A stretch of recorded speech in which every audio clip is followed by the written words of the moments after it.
Beautiful people of the internet, I hope we are amazing. I hope we're doing really, really well. Welcome back to the Lifestyle Lab, episode number 16, where I am going to be talking about how you lose fat being, or how you lose weight,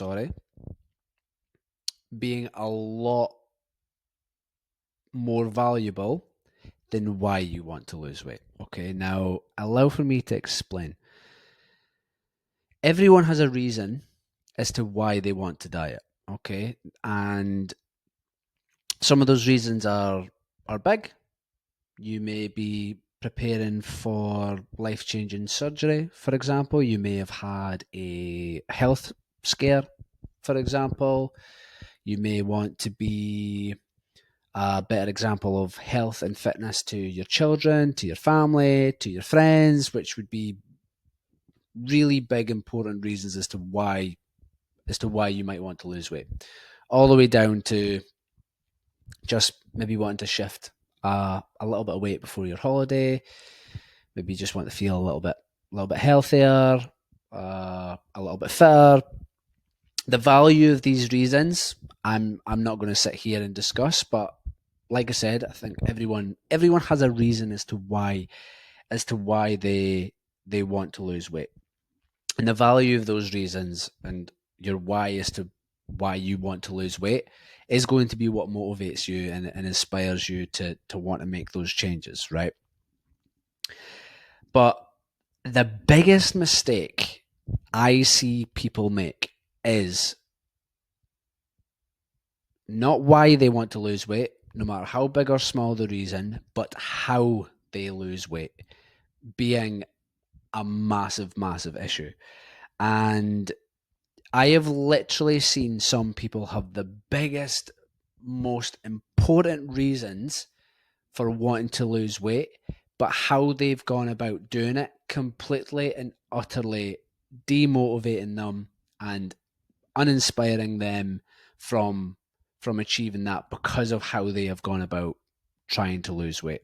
So inside this podcast, what I am going to do is I'm going to run through some dieting approaches that you guys might want to start implementing now, depending on your circumstances, depending on your lifestyle, may be quite beneficial for you to try if losing weight is something that you are trying to do. Because like I said, there are so many people trying to lose weight constantly for small reasons, for big reasons, but even excuse me, even those biggest reasons kind of not being enough to motivate them and inspire them long enough with how they've gone about trying to achieve that weight loss goal. So like I said, what I'm going to do is inside this podcast, I'm going to go through 3 dieting approaches specifically that may or may not help you based on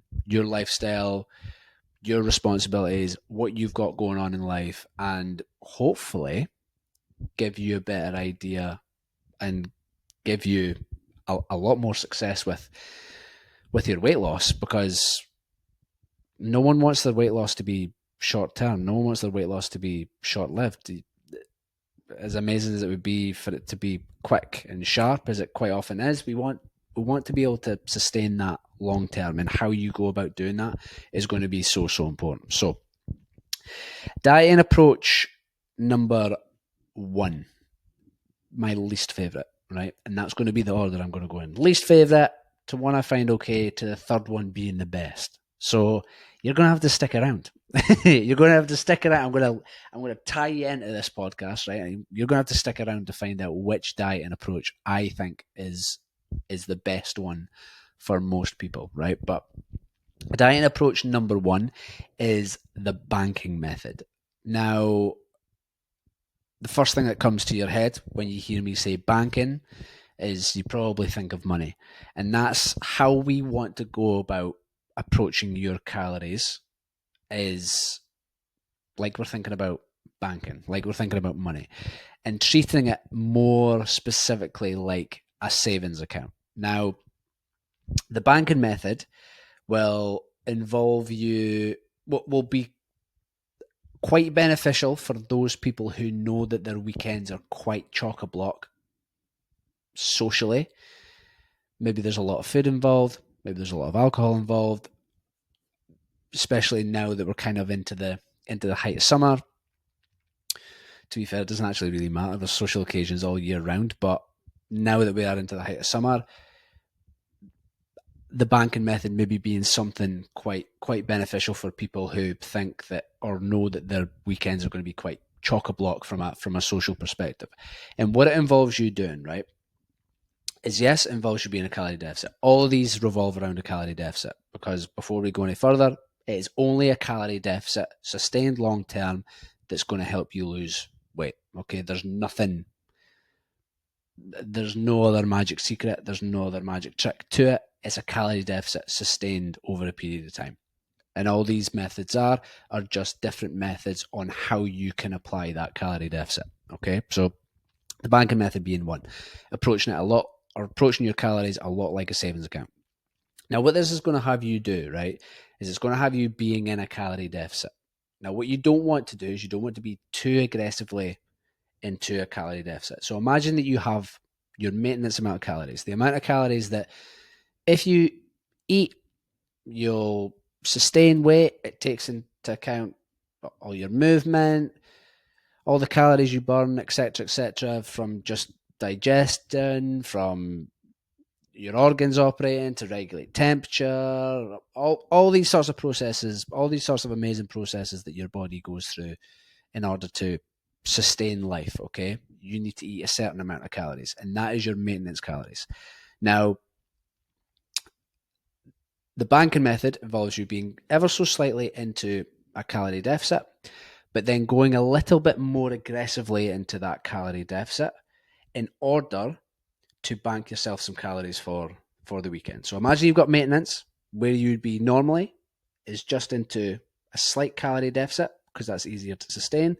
But because you know that socially you're going to have a lot more food and a lot more drink at the weekend, during the week, excuse me again, it would involve you going a little bit more aggressively into your calorie deficit, maybe by an extra 2, maybe 300 calories for the 5 days before the weekend, giving you an extra 1,000 to maybe even potentially 1,500 calories to play with at the weekend to dedicate more towards food and drink. Yeah, which 1,500 calories, giving yourself an extra 1,500 calories to play with at the weekend is going to be quite helpful. The downfall to that, right, is generally speaking, is it can be quite unsustainable because of how aggressively you have to go into your deficit in order to give yourself a little bit more of a spend, shall we say, on calories at the weekend.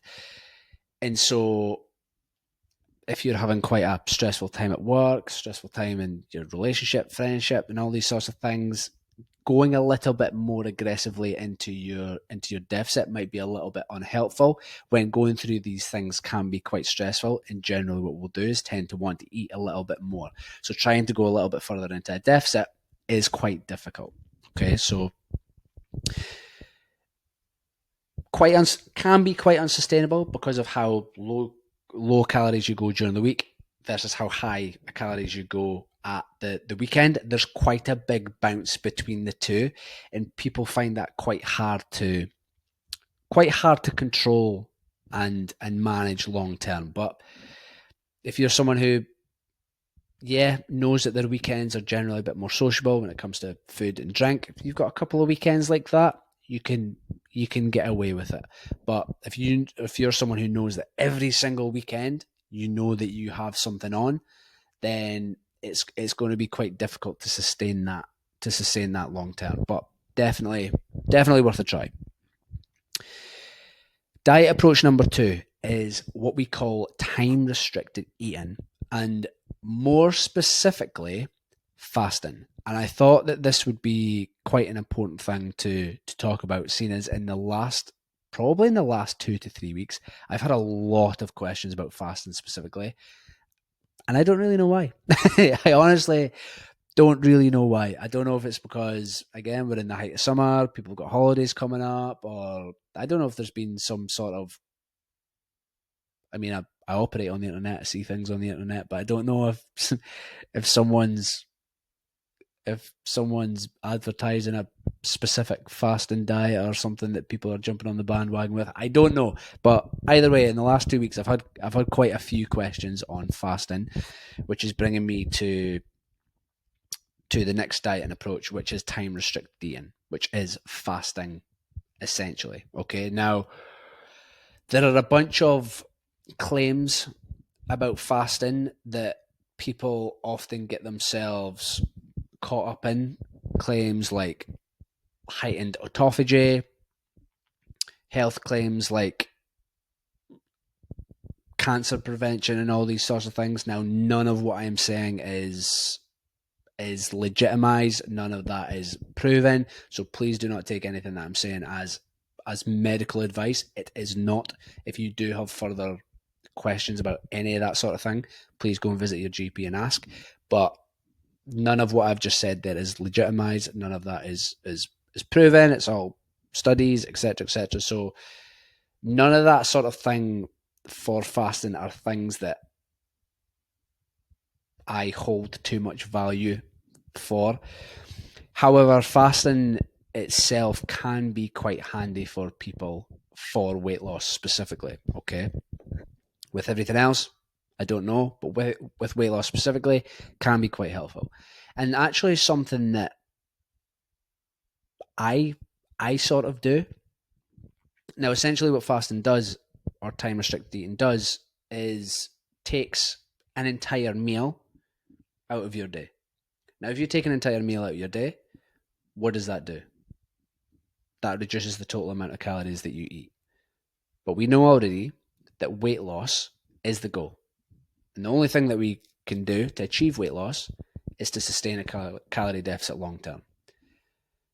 Now, where people fall short with fasting and weight loss specifically is what they will do is fast, whether they miss breakfast because they don't feel particularly hungry in the morning, or they skip dinner because they work late, get home late, they go straight to bed.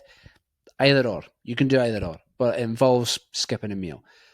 And what they will do is when they skip that meal and they go for that time restricted eating window, by the time they come to eat, they overconsume on the food that they've restricted up until that point. So let's say, for example, they've missed breakfast, they've cut themselves further into a calorie deficit. But for lunch, they're absolutely starving. So they'll overeat at lunch.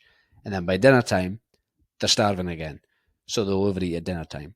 Taking the total amount of calories that you have eaten to roughly about maintenance, maybe even beyond, making you missing breakfast in the first place entirely pointless. So fasting and time restrictive eating is only helpful if by missing a meal you continue with your calorie deficit. You don't overconsume on the other 2 meals or the other 3 meals, whatever the makeup of your day is from an eating perspective, because all you're going to do is just, one, feel hungrier, which is hard to sustain, and 2, risk overeating to the point where you're not even in a calorie deficit in the first place. So time restricted eating, like fasting, is actually quite helpful for weight loss if you can sustain that calorie deficit past the restricted window of not eating. Okay, so be very, very mindful of that. And like I said, all other health claims about fasting, I'm not legitimizing by any means. Seek further advice on that if you have questions on that. But for weight loss specifically, can be very, very helpful if you can sustain the calorie deficit after the window of time you've been restrictive with. Okay. And number 3, the third dieting approach that I think is the best, and something that no one on the internet will be surprised to know, I have a tool for. So if you do want to know a little bit more about this, please do reach out.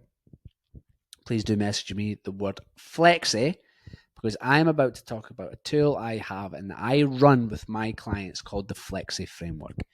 And basically, the Flexi Framework works with calorie ranges.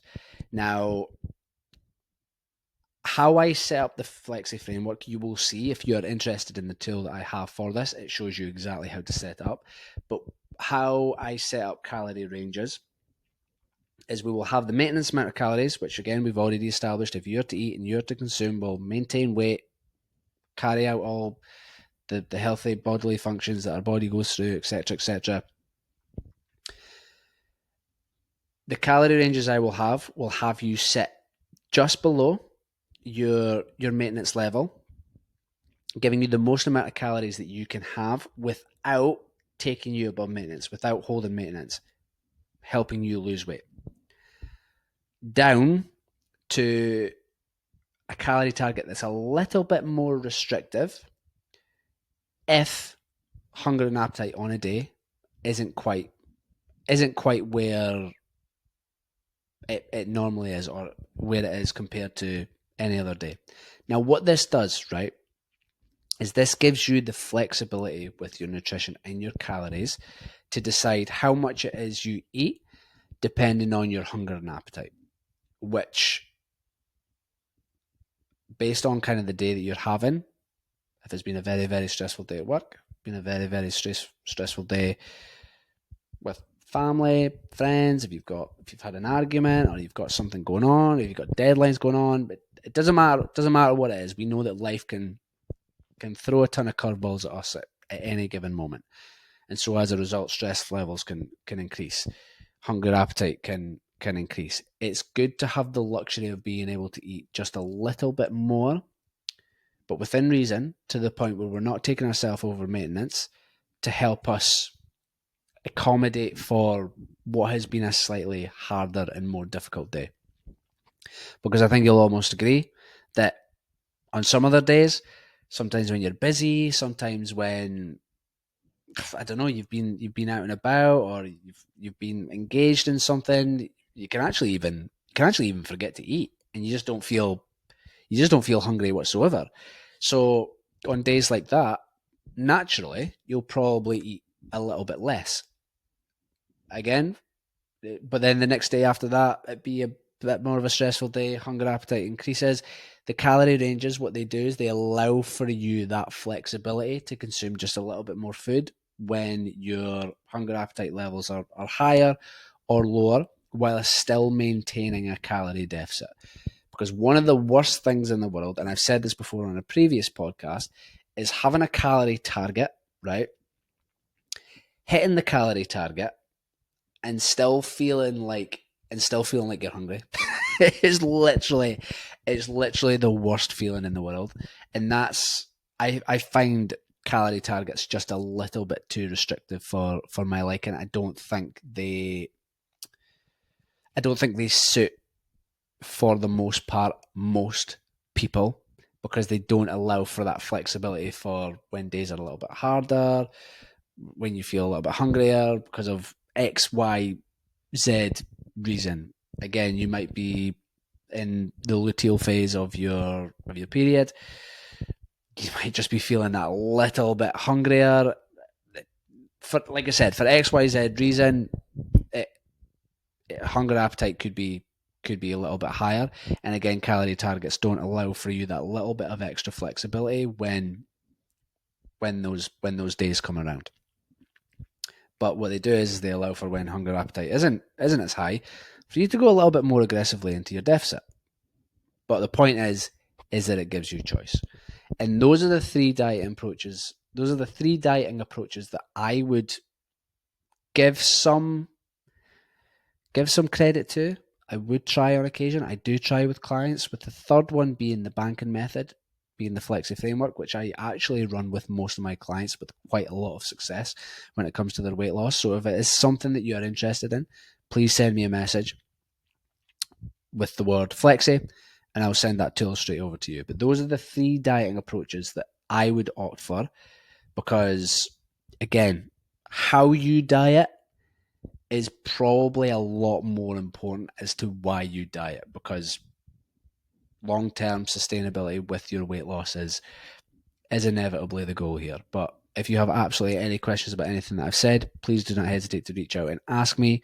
Likewise, please subscribe to the podcast, whatever it is that you're listening to it on, whether it's Spotify or YouTube.